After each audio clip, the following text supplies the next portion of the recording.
When passion meets your purpose, then you identify your promise. I think God has promised us so many different things.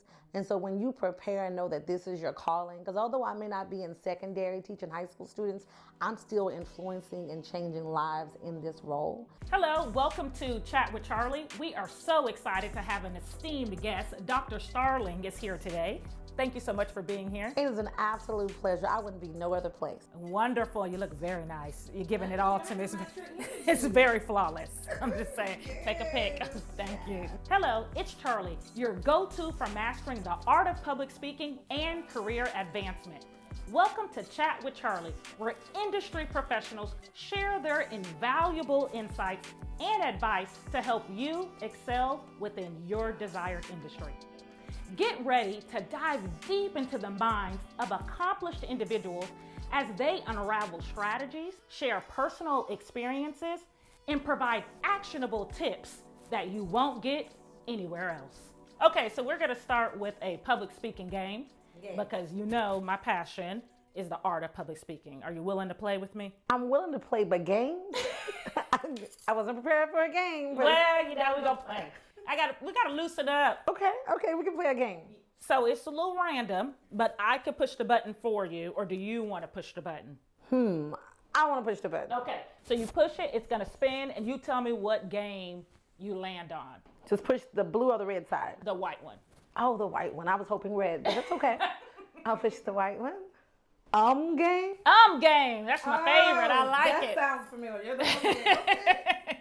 Okay, so the way that the game works is I'm going to give you several words, and you're going to talk about that word as long as you can before you say the word Ooh, pressure. or really any filler words, because I'm going to take it up a notch because she's pretty experienced public speaker. So if I hear any awkward pauses, any filler words. Pauses are not awkward. Pauses are necessary. Awkward pauses. Excessive. Too long. It's a fast game. Okay. And then I'll give you a different word. We'll switch to a different word if you still haven't ran out of time. If not, if you're able to stay on the topic, then you'll just keep going and just keep talking about it until the timer is up. Okay. You ready? I'm ready. Okay. Doctor. We set this timer. We get my words. Ready? Nickname. Nicknames are so important. My nickname actually is Tum Tum or Tummy. So you know I'm country, and being from the country, you come up with random nicknames. So they used to tell me when I was a baby, in order for me to go to sleep, I would lay on my dad's tummy. It would go up and it would go down. It would go up and go down. Now, if you can use your imagination, probably a little bit on the, heavier side, but that was comforting for me. So nicknames are phenomenal. Do you have a nickname? I do, actually. Really? Yeah, no one gave it to me. I did it myself. Oh, you made up your own nickname. And what is your nickname? Beyonce. Beyonce. Okay, so we are on the run. And we're talking about nicknames. So that is so cool. That's really not my nickname. I wish it was. You wish it was? Yeah, they always get funny, awkward nicknames. Well, I think Charli's a pretty cool name. Thank you. And so I'm pretty sure there's a nickname that can come from that. So nicknames are so cool. I can imagine Beyonce has a nickname, speaking of Beyonce, but I can't imagine what that name would be, or B. Yeah. Maybe B, or B-Love, or Beehive, and so forth.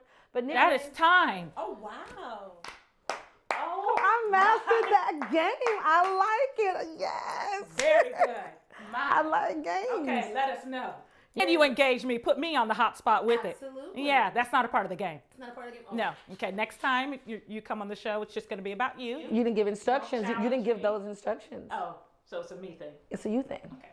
Well, excellent job. I didn't even have to use the rest of the deck of the cards, so okay. All right, well, we will get to what the people really are here for, but thank you so much for engaging with me.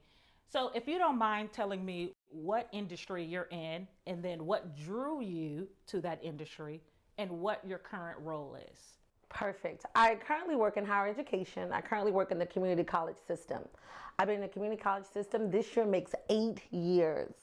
8 whole years. But what drew me to that particular form of education is I worked in secondary education as a forensic director in Aldine Independent School District for speech and debate, professional communication, and for a while I enjoyed motivating students and educating them. But the system changed. Financing the department, as you very well know, speech and debate budgets are not large. They want you to work with $2,000, maybe $1,000, right? working on a very low budget and take the students all over the world. That just wasn't working for me and micromanagement. And so I knew that something needed to match my passion, something needed to match my purpose. And so that's when I started pursuing other options. And then I would say, unfortunately, but in a great way, I decided to quit my job. I quit my job and wanted to pursue higher ed. And so I became an adjunct. And that's when I pursued community college system. And so now I currently work at Alvin Community College. I am a speech instructor, and I currently serve as a department chair for speech and drama. Explains why you killed the game. Why? I should have put the timer on for longer. We should reset and have to do it again, but that's okay. I went easy on you. But yeah. Well, you use the word game or the game. Yes. And the reality is, in public speaking 101, we teach about pauses and ums. And ums are fillers. So when you're talking, you teach students to avoid that. So you keep talking and you keep using the word. So in order to strategize the game and not say so often, is just say the word nickname. So instead of saying it's nickname. Because I'm playing the game. So you guys know how to play the game in order to win the game. I like that. And as forensic coaches, we know that we're competitive. I'm going to take that whole to another level. You say to either play the game, you need to know the game. You gotta know the game. Okay, I like it. All right, so the next question is, which has been more valuable to you, your education or your experience? I think experiences. I think that our experience is what drives us to do what it is that we do. And then I think once we realize that our experience meets our passion, our purpose, and most importantly, our promise, once we know that, then our education matters. Because then when you get into education, you understand where you want to go, why you choose to go in that direction, and why it's essential. So for me, my experiences matter because then I take those experiences in the classroom. That's good. What skills have you found vital to the role that you're in right now or into your industry of higher education? I think the one skill that is valuable either in any form of education or any level of education is relationships. And to use a communication word would be interpersonal relationships. It's how you interact with people. I tell my students all the time, when you walk into this classroom, pay attention to who sits in front of you, beside you, behind you, because you may not know that you may need that person. That person may be the person behind the Walgreens counter. That may be a person that may be sitting in the hotel lobby. That person may be the person when you're at the airport and your flight is delayed or there's one seat left, and that person may be the teller at the desk that can help you. And so I think that we need to value the relationships that we make and not belittle someone because we don't know who they are or what opportunities they can present to us. So I think interpersonal relationships and our interpersonal communication skills are everything. That's wonderful. Now, I'm getting a little bit of anxiety about that one seat left on the flight. Yeah, I started getting a little anxious. I was like, so why don't we have one seat on the flight? We communicate with ourselves all throughout the day. So make sure that the communication that you're having with yourself is positive. Cut the negative self-talk and only engage in positive self-talk. Say, you can do this. I am the best. I am worthy. I will succeed. You kind of mentioned a little bit about how you got to where you are today, but can you talk to us a little bit about what adversity did you encounter as you advanced within your career? So I think some of the challenges that one may have in getting into higher education, let's just talk about being an instructor or just becoming an adjunct. If you're coming from a different field outside of education, I think it's important to focus on what you major in or what you get your master's in. Because in order to teach on the secondary level or to teach in higher ed, you have to have a master's degree or at least 18 hours in a specific subject area. And I think some of the challenges that people have is, how do I get into the industry? How do you get in? And so for me, it may seem a little bit old-fashioned, in other words, but I went to a job fair. I'll never forget, Houston Community College had a job fair. And I went to the job fair, but I also think one of the things that's important is the pre-steps or the pre-planning. And so they tell you not to do it, but I encourage people to do it. And that is, go online to the community college or the higher ed system that you want to work for. And for example, I was interested in public speaking and communication. So I Googled and went through and said, who is the chair or the dean of that department? And oftentimes the chair of any department is the hiring manager. That is the person who is going to talk to HR, that is pulling applications, looking at applications for adjuncts or a full-time faculty. So when that happens, I send an email and said, hello, Dr. So-and-so, I am Maria Starling. I see that you have a position open as an adjunct speech instructor or whatever your career field is. And I said, attached below is my resume and my cover letter for your consideration. And so, because oftentimes they'll email you back and say, thank you so very much. Please apply through the human resources system. By that time, you've already sent them your information. And if you are already pre-planning, you've already applied to work for whatever system it is. And so when Houston Community College had a job fair, the actual chair and dean of the communications department at that time was at the job fair. Wow. And there was no one else at that table. And so I had an opportunity to go up and say, hello, Dr. So-and-so, I am Maria Starling. I'm seeking to be an adjunct. And she said, oh, I've heard that name before. I said, yes, I sent you an email a couple of weeks ago expressing my interest. Wow. And so we had already made an initial connection without making a connection. Right. And so I think some of the challenges or adversities that people have is knowing how to get into the system. Mm-hmm. And the first step is to make sure you do your research. And when you do your research well, you offer opportunities for yourself. And I think in my position or my role, some of the challenges moving forward or going up in that particular role is knowing what opportunities exist. Sometimes we move not realizing that where we're planted is where we're supposed to be. And so for me, I like that. Go, run that back. Do that one. Say that one. I don't know if you remember what you said. Where we're planted is where we're supposed to be. Because sometimes we get so ready to move and ready to do things. I taught 7 years in high school. And although the late night traveling, ride on the buses at 6 a.m. to midnight, traveling with students, that wore on me. But I had to wait the time in that season till it was time to move. Because when I moved, it was perfect timing. And so in my current role as a department chair, some of the adversities or challenging is knowing I'm here, but I'm itching to be somewhere else.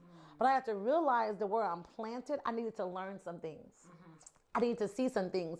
And now I'm learning in the system what's next for me. Okay. And so some of the adversities or the challenges in the role of moving up is my goal was I was an instructor I've been at Alvin 8 years. So 7 of those years, I've been a speech instructor. I use that time to connect, build relationships, to travel and really hone in on my craft. And then the opportunity came to be department chair. And I thought that was something that I could do, and I'm doing it, but there's so many things I didn't know about the role of the position. And so now that I'm in it, some of the challenges is figuring out where to go next and what to do next. But I'm learning now is to remain planted. And as I'm learning planted, I'm making those connections to figure it out. And what people need to realize and remember, every community college system is different. So for example, you may notice at Houston Community College, they have chancellors and vice chancellors. At Lone Star, they have different levels. At Alvin Community College, we only have one main campus and satellite campuses, whereas Houston Community College has multiple campuses. Lone Star has multiple campuses. Okay. San Jack has multiple campuses. So there's different opportunities because they have multiple community college presidents for each of those campuses. Alvin Community College is one system. We have one primary campuses with several different satellite campuses serving the community and serving our student population. So when you're going into higher ed specifically, you also want to research the system that you want to go into and how you want to move. Wow, that was dynamic. I appreciate that. Absolutely, because you know what that's like going from one system, being a speech and debate coach, going into administration, and then now we're here. Absolutely. It's a process of knowing how you want to move. Absolutely. If you could do this all over again, and you have mastered it very well, so I know it may take you a few seconds to kind of gather your thoughts, but if you could go back and do it all over again, would you do something differently? And if so, what would you do differently? Wow. If I could do it all over again. You know, I actually wouldn't change a thing. Because sometimes, I'm not sure about you, but you know how when you're growing up, you have these dreams? And sometimes God laughs at us, right? He laughs at us when we have our own dreams. And I don't know about you, but in my particular dreaming, my vision was I was going to be speaking at an inauguration. My goal was always to be like Maya Angelou on the Pulse of the Morning. And I was going to be traveling around the world and speaking and doing all of those different things. And I was going to be a speech and debate coach later. I was going to do that when I retired. And then all of a sudden, that came first. And so I think the steps in which we go through life or do life, I think they're intentional. Wow. So I wouldn't change a thing. Wonderful. Last but not least, what advice would you give someone who's interested in doing your role and entering higher education? What advice would you give them? I think the one piece of advice that I would give anyone moving into higher ed is to prepare. Preparation is key. Preparation is key because when you prepare and you seek guidance, and not sure if the audience is spiritual based or what have you, I think that passion is important. I think purpose is important, but also when passion meets your purpose, then you identify your promise. I think God has promised us so many different things.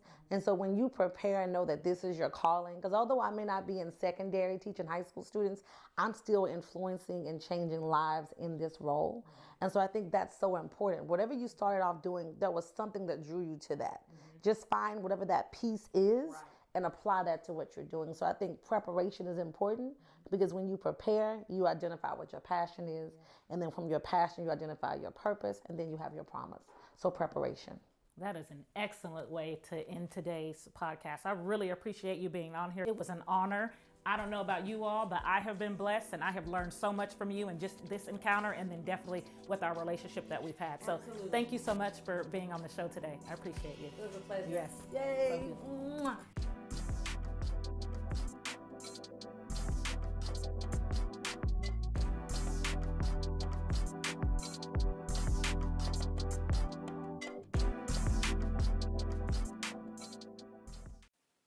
And that wraps up another episode of Chat with Charli.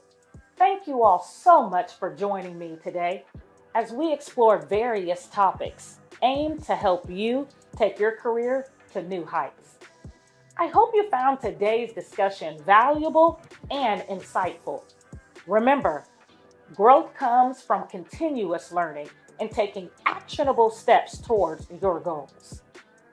I'd love to hear from you all about today's content, so connect with me on social media at Lennon Prep and leave a comment or question to keep this chat going. Be sure to tune in to next week's episode where we'll dive deep into the minds of another industry professional. It's going to be another informative and engaging conversation that you won't want to miss. And if you like Chat with Charli, don't forget to subscribe and leave a review on your favorite podcast platform. Your support means the world to me and helps us reach more people ready to level up their expertise. Thank you again for being a part of our career advancement journey. And remember, strive for excellence, not perfection. Keep pushing forward and never stop investing in yourself. Until next time, bye.